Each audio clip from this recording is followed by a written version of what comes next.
أعوذ بالله من الشيطان الرجيم بسم الله الرحمن الرحيم رب اشرح لي صدري ويسر لي أمري واحلل عقدة من لساني يفقه قولي رب زدني علما. سورہ البقرہ جز نمبر 1 آیت نمبر 127. وَإِذْ يَرْفَعُ إِبْرَاهِيمُ الْقَوَاعِدَ مِنَ الْبَيْتِ وَإِسْمَاعِيلُ، جب اٹھا رہے تھے یعنی گھر کی بنیادیں اٹھا رہے تھے ابراہیم علیہ السلام، اور ساتھ لگے ہوئے تھے اسماعیل علیہ السلام بھی، یعنی دونوں باپ بیٹا مل کر گھر کی تعمیر کر رہے تھے. ایک ساتھ کام ہو رہا تھا، ایک ساتھ کام کر رہے تھے، اور ساتھ ساتھ کہہ رہے تھے ربنا تقبل منا. یعنی آپ یہ دیکھیے کہ اے ہمارے رب تو ہم سے سوری ساتھ ساتھ یہ کہہ رہے تھے کہ اے ہمارے رب تو ہم سے قبول کر لے. یعنی آپ دیکھیے اللہ کا گھر بنا رہے ہیں، سب سے عظیم کام ہو رہا ہے، سب سے عمدہ تعمیر ہو رہی ہے، کتنا بڑا کام ہو رہا ہے، لیکن اس کے باوجود کوئی تکبر نہیں، کوئی غرور نہیں، کوئی اپنی نیکی پر مان نہیں، بلکہ کیا ہو رہا ہے، ڈرتے ہوئے بنا رہے ہیں، اس فکر کے ساتھ بنا رہے ہیں کہ یا اللہ تو اس کو قبول فرما، انک انت السمیع العلیم، اور تجھ سے ہی دعا مانگیں گے کیونکہ تو ہی سمیع ہے، تو ہی علیم ہے، تو ہی سننے والا ہے، تو ہی جاننے والا ہے. تو اس آیت سے ہمیں بہت سی باتیں پتہ چلتی ہیں کہ ابراہیم اور اسماعیل کی سب سے پہلے تو ہمیں فضیلت پتہ چلتی ہے کہ کتنی فضیلت تھی. دوسرا آپ ان کی عاجزی دیکھیے، آپ ان کی انکساری دیکھیے، اور آپ ان کی توجہ دیکھیے کہ کام پر ہے لیکن دل ان کا اللہ سے جڑا ہوا ہے، دعا مانگ رہے ہیں. اور ایک بات یہ بھی پتہ چلتی ہے کہ کسی کا کام، کسی کا مقام کتنا ہی بڑا کیوں نہ ہو، لیکن وہ اللہ کا محتاج ہے. اب وہ اللہ کے بندے کتنا بڑا کام کر رہے ہیں، اللہ کا گھر بنا رہے ہیں. دیکھیں نا، یہاں ابراہیم علیہ السلام یا اسماعیل علیہ السلام کے کارناموں کا ذکر تو نہیں ہے کہ وہ ایسا کہہ رہے تھے، کہ وہ تو کہہ رہے تھے اللہ دیکھ تو ذرا ہم نے کیا تیرا گھر بنایا، کیسے ہم محنت کر رہے ہیں، یہ کر رہے ہیں، ہم تو تھوڑا سا کام کرتے ہیں نا تو اپنے ہی گن گانے شروع ہو جاتے ہیں. تو اللہ کے وہ بندے اللہ کا گھر بنا رہے ہیں تو کوئی یہ اپنی تعریفیں نہیں کر رہے، بلکہ وہ کیا کہہ رہے ہیں، تو قبول کر لے. اللہ اکبر.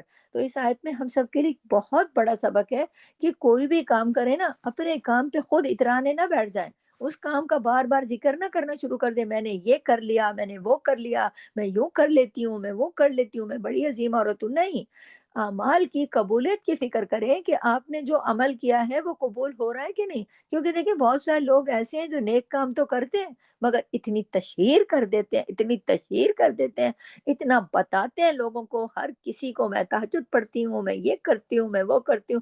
دیکھو یہ نہیں کرنا چاہیے. دیکھیں اگر کوئی لوگ ایسا کرتے ہیں نا، اس سے پھر کچھ حاصل نہیں ہوتا. کیونکہ حدیث میں آتا ہے کہ کتنے روزے دار ایسے ہیں کہ جن کو اپنے روزے کا حصہ صرف بھوک اور پیاس ہی ملتا ہے اور کچھ نہیں ملتا. اور کیوں؟ اس کی وجہ یہ کہ وہ تقاضے پورے نہیں کرتے نا. یا پھر دوسری وجہ کیا ہے، دکھاوے کے لیے ہوتا ہے، دکھاوا، دوسروں پہ روب راب ڈالنا، میں کس قدر متقی پرہیزگار ہوں. تو اس کا اجر پھر اللہ کیوں دے گا جب آپ نے دوسروں کے لیے کیا. اور کتنے ہی راتوں کے قیام کرنے والے ایسے ہیں کہ تہجد پڑھنے والے ایسے ہیں کہ جن کو اپنے قیام سے سوائے اپنے رت جگہ کے اور کچھ نہیں ملتا. تو کیا ہونا چاہیے، ہونا کیا چاہیے، وہ یہ کہ سب سے پہلے اللہ سے توفیق مانگنی چاہیے کہ اللہ تو ہمیں نیکی کی توفیق دے. اور جب نیکی کی توفیق مل جائے تو پھر اس پہ غرور نہیں کرنا چاہیے، تکبر نہیں کرنا چاہیے، اترانا نہیں چاہیے، دوسروں کو اس سے کمتر نہیں سمجھنا چاہیے. اور دوسری بات کیا، جب کوئی نیکی کا کام کر بیٹھے تو پھر اس کی قبولیت کی فکر کریں. اس کی قبولیت کی فکر کیسے ہوگی؟ دعا مانگ کر دعا کریں. اور صرف فکر ہی نہیں، یہ دعا جو ہے نا، یہ پھر اس فکر کو مکمل کرتی ہے کہ دعا لازمی کرنی ہے کہ اللہ تو اسے قبول فرما. ابراہیم علیہ السلام دعا مانگ رہے ہیں تو اس میں دیکھیے اللہ کی دو صفات کا واسطہ دے رہے ہیں ان کو، سمیع اور علیم. تو ہم نے اس آیت سے یہ سیکھا ہے کہ جب بھی نیکی کی اللہ سے توفیق مانگیں، نیک کام کریں، پھر نیک کام کر کے بجائے اس کے ادھر ادھر مشہور کرنے کے اللہ سے دعا کریں کہ اللہ تو اسے قبول کر لے، یہ تیری مہربانی ہے. ٹھیک ہے، اگلی آیت پر جاتی ہوں، آیت نمبر 128 پہ. ربنا وجعلنا مسلمین لک ومن ذریتنا امتا مسلمتا لک. اے ہمارے رب ہمیں اپنے لیے مسلمان بنا لے. مسلمان تو وہ پہلے سے ہیں، پھر کیوں کہہ رہے ہیں کہ ہمیں تو اپنے لیے مسلمان بنا لے؟ یعنی کہ وہ مزید فرما برداری مانگ رہے ہیں. کتنی عاجزی ہے اور کس قدر انکساری ہے. اس بات سے ڈر رہے ہیں کہ کہیں یہ سب کام کرنے کے بعد بھی کہیں ایسا تو نہیں ہے کہ آخرت کے اندر ہمارا انجام اچھا نہ ہو، کہیں کوئی غلطی نہ ہو جائے؟ کیونکہ دیکھیے ایمان جو ہے وہ ایک جمی ہوئی چیز نہیں ہے، جامد چیز نہیں ہے کہ ایک بار اگر انسان کے اندر آ گیا تو بس پھر بے فکر ہو کے بیٹھ جاؤ کہ اب کچھ نہیں ہوگا۔ ایک بار اچھا کام کر لیا تو بس چھٹی ہو گئی، بیٹھ جاؤ، حج جو کر لیا ہم نے، عمرہ جو کر لیا ہم نے، ہم یہ جو کر لیا، نہیں، کرتے رہیے، کافی نہیں ہوتا وہ ایک کام، آپ اپنی عمر بھر کرتے رہنا چاہیے۔ تو اچھا کام کرنے کے بعد پھر دعا مانگ رہے ہیں، ٹھیک ہے، ربنا وجعلنا مسلمین لک ومن ذریتنا امتا مسلمتا لک، اللہ تو ہمیں اپنا فرما بردار بنا لے، ابراہیم علیہ السلام دعا کر رہے ہیں، اور ہماری اولادوں میں سے بھی ایک پوری امت اٹھا جو تیری فرما بردار ہو۔ تو آپ دیکھیں کہ ابراہیم علیہ السلام کو ہر دعا میں اولاد کا کتنی کتنی فکر ہے، اور کتنا ان کی اولاد کا ذکر ہے، اور کتنی دعائیں ہیں، وَمِن ذُرِّيَّتِنَا أُمَّةً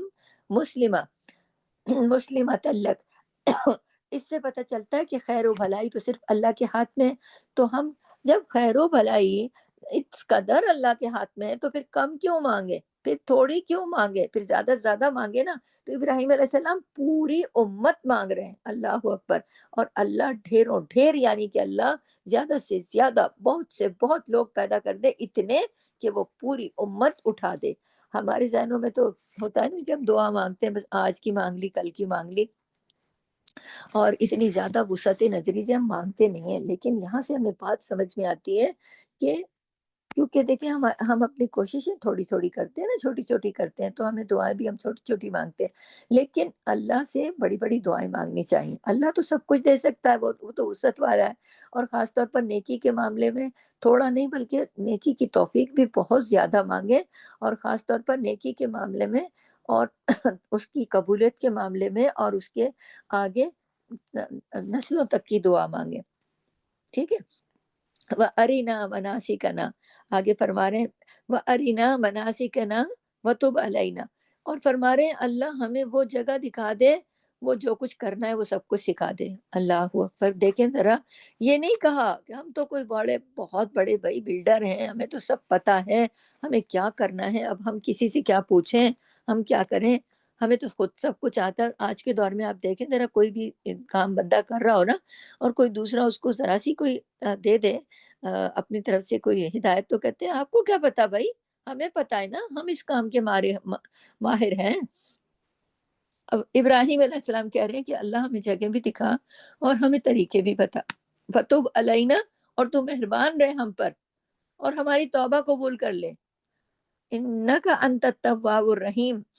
ابراہیم علیہ السلام کیا کہہ رہے ہیں کہ تو وہ توبہ قبول کرنے والا بہت مہربان ہے۔ تو بات یہ ہے کہ ہم سب کے لیے اللہ کی اطاعت ضروری ہے، خواہ کوئی کتنا بڑا کام کر رہا ہو، کوئی کتنا نیک ہو کیوں نہ ہو، کسی بڑی عبادت میں اطاعت کی فکر رکھنی چاہیے، اطاعت کی فکر رکھنی چاہیے۔ دوسری بات یہ کہ نیکی کے کام میں اپنے آپ کے ساتھ ساتھ اپنے بچوں کو بھی شریک کرنا چاہیے، عبادت بھی مل کے کرنی چاہیے، دعائیں بھی مل کے کرنی چاہیے۔ دیکھیے ابراہیم علیہ السلام نے پہلے مل کر اپنے بیٹے کے ساتھ تعمیر کی، پھر عبادت کی، اور پھر عبادت کی دعائیں کی، دعاؤں میں بھی باپ بیٹا مل کر رہے ہیں۔ تو ہمیں کیا سوچنا ہے کہ ہم نے کب ہم نے سوچنا ہے نا کہ کب ایسا موقع آیا کہ ہم بھی اپنے بچوں کو ساتھ لے کر بیٹھے، کب ہم نے بھی دعا مانگی، کب ہم نے کہا بچوں سے کہ بچوں آؤ آج ذرا مل کر دعائیں تو کریں۔ یہ سوچنا ہے، یہ سوال چھوڑ رہے ہیں میں آپ پر۔ تو یہاں سے پتہ چل رہا ہے کہ آئندہ آنے والے وقتوں میں نیکی کے کاموں کی توفیق مانگنی چاہیے اللہ تعالیٰ سے، اور اپنے بچوں کو اور نسلوں کو کے لیے بچوں اور نسلوں کے لیے ایمان کی دعا مانگنی چاہیے کہ اللہ ہماری اولادوں کو بھی اور ہماری آنے والی نسلوں کو بھی اسلام پہ قائم رکھنا، بہت بڑی اور بہت لمبی آگے نسلوں تک کی دعا مانگنی چاہیے اللہ کی رحمت پر نظر رکھ کر، اور علم کی دعا کرنی چاہیے کہ اللہ مجھے سکھا دے، مجھے بتا دے، مجھے راہ دکھا، کیونکہ دیکھیں بعض اوقات ہمیں پتہ نہیں ہوتا کہ ہمیں کیا کرنا چاہیے، ایسے میں ہمیں بیٹھا نہیں رہنا چاہیے بلکہ دعا کرنی چاہیے۔ یہاں سے ابراہیم علیہ السلام کے عمل سے پتہ چل رہا ہے کہ کتنے شوق سے دعا کر رہے ہیں کہ عبادت کی جگہ بھی پتہ ہوں، طریقے بھی پتہ ہوں، اوقات بھی پتہ ہوں، لیکن صرف کیونکہ محض جو عبادت ہے نا وہ عبادت نہیں ہے، بلکہ اس کی عبادت کے کچھ تقاضے ہوتے ہیں نا، کچھ باتیں ضروری ہوتی ہیں نا، کچھ جگہ. اب اگر آپ نے طواف کرنا ہے تو آپ ادھر ہی جاؤ گے نا، مطاف میں پہنچو گے، خانہ کعبہ میں جاؤ گے تو طواف کرو گی. یہ تھوڑی کہ آپ کہیں بھی طواف کرنے کھڑے ہو گئے. اب کہیں رمضان نہیں ہے تو آپ نے رمضان جیسے روزے رکھ کے پہلے سے بیٹھ گئے کہ نہیں موسم ٹھنڈا ہے ابھی رکھ لو. نہیں بھائی، وہ وقت مقرر ہے. پھر وہ طریقے ہیں کہ آپ نے سحر سے لے کر افطار تک، اسی طرح نماز 5 وقت کی طریقے ہیں، ہر چیز کا طریقہ ہے نا، تو وہ جاننا ضروری ہے. اور یہ بھی کہ پھر نوٹ کر لیں کہ جتنی بھی نیکیاں کر لیں، جتنی بھی نیکیاں کر لیں، توبہ ضرور کریں، توبہ ضرور کریں. یہ ابراہیم کا طریقہ بتا رہا ہے نا، تب علینا انکا انت التواب الرحیم. اور پھر یہ دعا کرتے ہوئے اللہ کے ناموں کا واسطہ دے رہے ہیں. انت التواب الرحیم، تو بہت توبہ قبول کرنے والا ہے، بہت مہربان ہے. اب ہوتا کیا ہے، ہمارے یہاں لوگ نیکی کا عمل کر لیتے ہیں اور نیکی کا عمل کر کے اتنا اعتراض آتے ہیں، شیطان ڈال دیتا ہے نا وسوسہ دل میں، کہ بجائے اس کے اب کہتے ہیں اس میں ہم نے کون سی برائی کر لی ہے، اس میں کون سی خرابی ہو گئی، ہم کیوں توبہ کریں. نہیں، دیکھیں توبہ کرتے رہنا چاہیے. یہ ابراہیم علیہ السلام کا طریقہ ہے.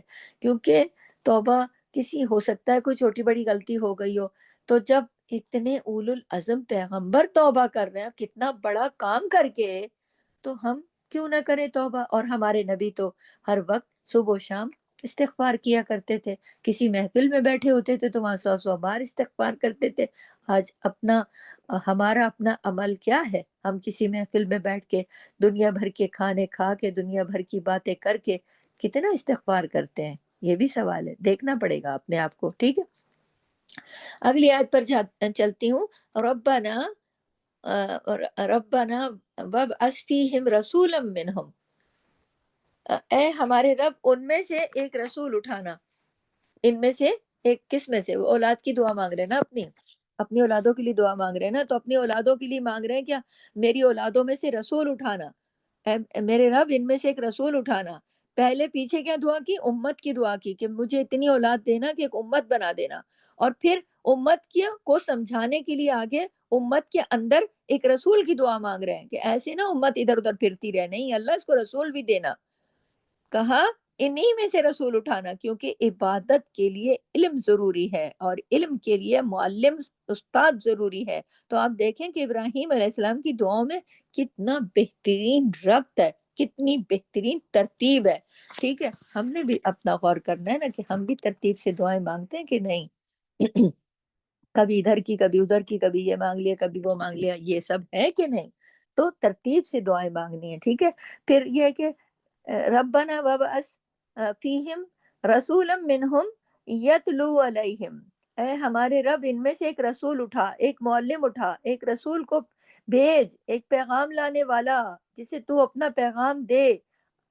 اور ساتھ ساتھ یہ کہ پہلے تو آپ دوبارہ میں بتا دوں کہ پہلے اپنے کام کی قبولیت کی دعا مانگی، اللہ اکبر. پھر اس کے بعد اپنے اسلام کی دعا مانگی، پھر بچوں کے اسلام کی دعا مانگی، پھر اپنے کاموں کی قبولیت کی دعا مانگی، پھر توبہ مانگی، پھر کہا ارینا مناسکنا تب علینا، پھر کہا عبادت کے طریقے بتا، جگہ بتا، علم کی دعا مانگی، پھر دعا کی جو ہمارے بچے ہیں ان کے اندر آپ ہدایت کا انتظام کرنا.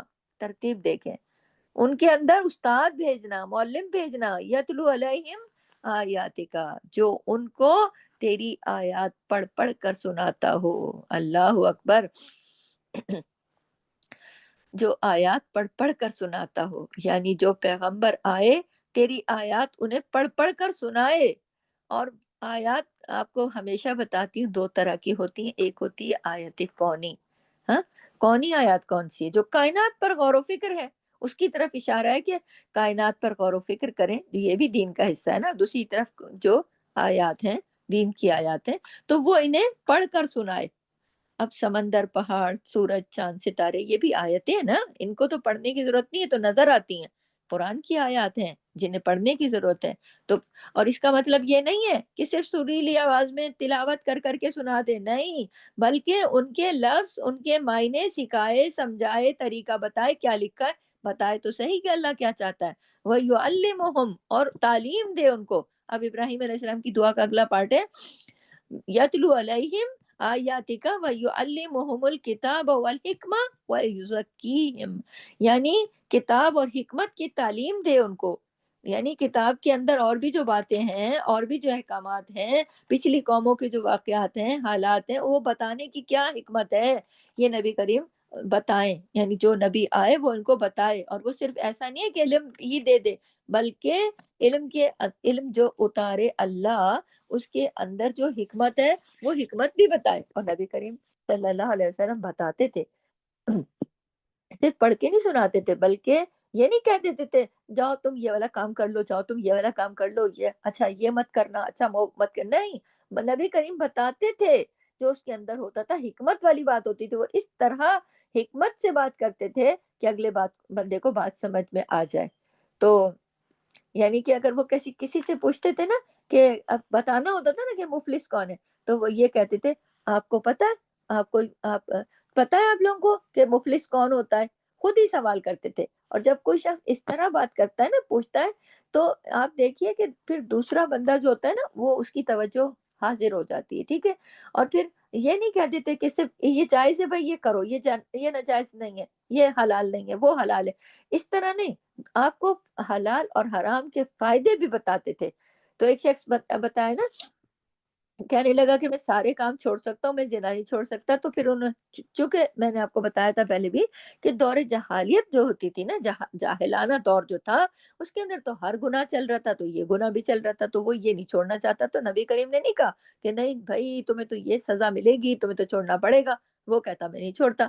اب انہوں نے کہا، حکمت سے بات کی، بھائی تمہاری بہن کے ساتھ کوئی ایسا کرے تمہیں کیسا لگے گا؟ اس نے کہا بہت برا لگے گا، وہ بالکل اچھا نہیں لگے گا، چلو اپنی ماں کا ساتھ سوچ لو، بیوی کا سوچ لو، بہن کا۔ اس نے کہا مجھے بہت برا لگے گا، میں بالکل پسند نہیں کرتا۔ تو فرمایا پھر تم دوسروں کے ساتھ کیوں کرتے ہو؟ کہنے لگا میں نہیں کروں گا۔ تو کتنی حکمت سے اللہ کے نبی نے ان کو اس بات سے منع کر دیا، کتنی حکمت سے۔ تو یعنی بات میں حکمت تھی نا، نبی کریم صلی اللہ علیہ وسلم کے ہر حدیث کے اندر حکمت نظر آتی ہے۔ تو دین کے اندر جو راز ہوتے ہیں، جو اسرار ہوتے ہیں، جو رموز ہوتے ہیں، اس کے پیچھے کچھ فائدے ہوتے ہیں، کچھ حکمتیں ہوتی ہیں، وہ بتانے چاہیے، وہ سکھانے چاہیے، تو وہ ہمارے نبی نے بتائے، سکھائے، تو یعنی موٹیویشن بھی دی نا۔ تو یعنی اللہ نے ہمارے نبی پر قرآن اور حکمت دونوں اتاری تھی۔ اب یہ نبی کریم خود فرماتے تھے بعض اوقات کہ میں ابراہیم علیہ السلام کی دعا ہوں، کہ یہ دعا ابراہیم علیہ السلام نے مانگی تھی نا۔ آپ یہ دیکھیں نا، یہاں بتا رہے ہیں نا اللہ تعالیٰ اس میں کہ ربنا وبس فیہم رسولا منہم، کہ اللہ میرے ان میں سے ایک رسول اٹھا جو تلاوت کرے آیات کا، تیری آیات کی، وہ یعلمہم تعلیم دے انہیں، الکتابہ کتاب کی، والحکمت اور حکمت کی، اور یزکیہم یزکیہم اور تعلیم دے، ساتھ ساتھ تزکیہ بھی کرے، کس کا؟ اخلاق کا، آداب کا، ان کو تزکیہ، ان کے پاک کرے، ان کو ان کی بری عادتیں چھڑائے، اچھی چیزیں سکھائے، اور آپ نے سکھائی، آپ نے کہا ہر چیز پہ آپ نے ان کا تزکیہ کیا، انکا انت العزیز الحکیم، کہ بے شک تو بہت زبردست اور حکمت والا۔ یہ کتنی خوبصورت دعا ابراہیم علیہ السلام نے کی نا۔ تو آپ یہاں دیکھیے کہ یہاں بھی پھر دو صفات کا ذکر آتا ہے، یہ بتانا مقصود ہے کہ جو شخص ان چیزوں کو سیکھے گا اسے حکمت بھی ملے گی اور عزت بھی ملے گی، کیونکہ جو دین کا علم سیکھے گا تو لازمی بات ہے حکمت سیکھے گا نا، تزکیہ کرے گا نا اس کا، جب تزکیہ ہوگا اس کی عزت ہوگی اور حکمت بھی ہوگی، اور یہ حکم بھی ہے۔ ہمارا دین جو ہے وہ حکمت پر مبنی ہے، اور حکمت بھی سکھانے کی چیز ہے، جو صاحب حکمت لوگوں سے سیکھی جاتی ہے، یعنی صرف کتاب پڑھنا ہی کافی نہیں ہوتا، بلکہ استاد کا کام یہ ہے کہ وہ حکمت بھی سکھائے، کہ بھائی جو کچھ ہم پڑھا رہے ہیں اس میں حکمت کیا ہے، تمہارے فائدے کیا ہیں، تم اگر یہ کرتے ہو تو کن کن نقصانوں سے بچو گے اس دنیا میں آخرت میں بھی۔ تو قرآن کو پڑھنا، سیکھنا اور حکمت جاننا، اور زندگی کے افکار، طور طریقے سیکھنے، طریقے کی جو اصلاح ہے نا، اس کا نام ہے تزکیہ۔ تزکیہ یعنی دین کو سیکھنا، قرآن کو پڑھنا، قرآن کو جاننا، اس کی حکمتوں کو جاننا، پھر اپنی زندگی کے جو طور طریقے ہیں ان کی اصلاح کر لینے کا نام تزکیہ ہے۔ تو یہ کیسے ہوگا؟ قرآن پڑھ کے ہوگا۔ تو یہ تھی ہماری آیت نمبر 129 تک کی تفسیر، کے اس طریقے سے ابراہیم علیہ السلام نے کیا خوبصورت دعا مانگی کہ اپنے رب سے کہ اللہ میرے مجھے کام کی توفیق دے، میرے کام کو قبول فرما، میرے کام میں اگر کوئی غلطی ہو گئی تو اس پر مجھے معاف کر دے، مجھے ایک امت دے۔ اور آپ یہ دیکھیے کہ بھاری پتھر اٹھا اٹھا کے، پہاڑ توڑ کر باپ بیٹا لگے ہوئے ہیں، کہاں عرب کی گرمی، کہاں موسم، کوئی مشینیں تو تھی نہیں اس وقت کام کرنے کے لیے، کوئی مزدور تو تھے نہیں ان کے پاس، انہوں نے کیسے پہاڑ توڑ توڑ کے، کیسے مشقت کر کے، پتھر توڑ کے، پتھروں کو تراش کے، پتھروں کو وہاں پہ اٹھا کے لاد کے وہاں لا کے پھر ان کو وہاں لگایا، اور پھر لگانے کے بعد وہ اللہ کے گھر کی تعمیر کر رہے ہیں۔ کتنا مشکل کام کر رہے ہیں، لیکن یہ نہیں کہہ رہے ہمارے ہاں تو کوئی مشکل کام کرنے لگے لوگ کھپ جاتے ہیں، ارے بات نہیں کرو، ہٹو پیچھے، دیکھ نہیں رہے ہو میں اتنی محنت کا کام کر رہا ہوں، میرے سر پہ سے ہٹو، میری توجہ نہیں بدلو، کرتے ہیں نا لوگ۔ آپ یہ دیکھیے، یا پھر اگر کوئی نیکی کا کام کر رہے ہوتے ہیں تو اس پر اترا جاتے ہیں کہ بھائی باقی تو سارے لوگ گناہگار ہیں، میں ہی نیک ہوں، میں نے تو یہ کر دیا، میں تو حج پہ جا رہا ہوں، یا میرا یہ، بس سب لوگ اب میری بات مانو۔ نہیں، کتنا بڑا کام، یا اگر اس دنیا میں کوئی عمارت بنا رہا ہے تو وہ کہے مجھے تو بھائی اتنا بڑا کانٹریکٹ ملا ہوا، میرے جیسا کون ہے؟ ارے بھائی اللہ کا گھر بنا رہے ہیں، اللہ کا گھر، آسمان والے کا گھر بنا رہے ہیں، باپ بیٹا پتھر اٹھا اٹھا کے لا رہے ہیں، توڑ رہے ہیں، اس کو بنا رہے ہیں، لگا رہے ہیں، اور دل اسی کے خوف میں ہے، ڈر رہے ہیں، اترا نہیں رہے، ڈر رہے ہیں، اور نہ صرف ڈر کے چپ ہو کے بیٹھے ہیں کہ اور اتنا بڑا کام کر رہے ہیں، اسی پر اکتفا نہیں کر رہے، آگے اور نیکی کی توفیق اور طریقے اور صحیح عمل کرنے کی توفیق اور طریقے مانگ رہے ہیں، اور دعائیں مانگ رہے ہیں، اور بات اپنے تک روکی ہوئی نہیں ہے، اپنی نسلوں کے لیے دعائیں مانگ رہے ہیں، اپنی نسلوں کے لیے مانگ رہے ہیں کہ اللہ ہماری اولادوں میں سے ایسی نسلیں بنا دے جو تیرے طریقے پہ چلیں، اور ایک امت اٹھا دے۔ اور پھر صرف امت ہی نہیں، پھر امت کو ایسے بے لگام چھوڑ نہیں دیا، پھر امت کے لیے بھی دعا مانگ رہے ہیں کہ اللہ امت کے اندر ایک رسول بھیج، رسول منہم، ان میں سے ایک رسول اٹھا، اور پھر رسول کا کام بھی مانگ رہے ہیں، یتلو علیہم آیاتک، جو ان کو پڑھ کے سنائے، یہ نہیں کہ وہ امت خود ہی جو کرتی پھرے، نہیں، رسول آئے، رسول ان کے آیات پڑھ کے سنائے، وَيُعَلِّمُهُمُ الْكِتَابَ، اس کا مطلب یہ کہ پھر مانگ رہے نا کہ ان کو کتاب بھی دے یا اللہ، جو ان کو کتاب پڑھ کے دے، پڑھ کے سنائے، والحکمت، اور حکمت کی باتیں بتائے، وَيُزَكِّيهِمْ، اور پاک کرے ان کو، اخلاق ان کے اچھے کرے، تعمیر کرے ان کے اخلاق کی، آداب کی، اور ان کو اس قابل بنائے۔ انک انت العزیز الحکیم، تو بہت زبردست ہے، تو بہت حکمت والا ہے۔ یہ تو نہیں کہہ رہے کہ ہم تو کام کر کر کے تھک گئے، گرمی اتنی ہے، یہ تو نہیں کہہ رہے کہ لو ہم تو بڑے کوئی عظیم بندے ہیں، ہم سے تو کوئی اتنا بڑا کام لے لیا، اب ہم جیسا کون ہے، ہم جیسا تو کوئی نہ آئے، بس اپنے کا یا کچھ نہیں، آپ کام دیکھیں، آپ اللہ کے اولو العزم پیغمبر کی طرف تصور کریں، اور پھر آپ ان سے کام دیکھیں، کس قدر محنت طلب کام، کس قدر بڑا کام، کس قدر عظیم کام، کس قدر عظیم لوگ، اور پھر کس قدر عظیم ترین دعائیں، کتنی بڑی دعائیں۔ کیا سیکھا ہم نے؟ کیا سیکھا؟ ہم نے بہت کچھ سیکھا کہ ہمیں نیکی کی توفیق مانگنی چاہیے، اور اگر نیکی کی، اور پھر توبہ بھی کر رہے ہیں اپنے، آپ یہ دیکھیے کہ آپ کسی کو کچھ کہو تو کچھ لوگ کہتے ہیں نا ہم نے کون سے گناہ کیے، ہم تو نماز پڑھے روزے رکھ رہے ہیں، ہم کیوں توبہ کریں؟ ارے بھائی جو اللہ کا گھر تعمیر کر رہے ہیں وہ توبہ کر رہے ہیں، وہ اپنے توبہ مانگ رہے ہیں اللہ سے کہ کہیں ڈر رہے ہیں دل میں کہیں کوئی غلطی نہ ہو جائے، اور پتہ نہیں کہ اللہ ہماری بات کو، ہماری اس عبادت کو قبول کرے بھی صحیح کہ نہیں۔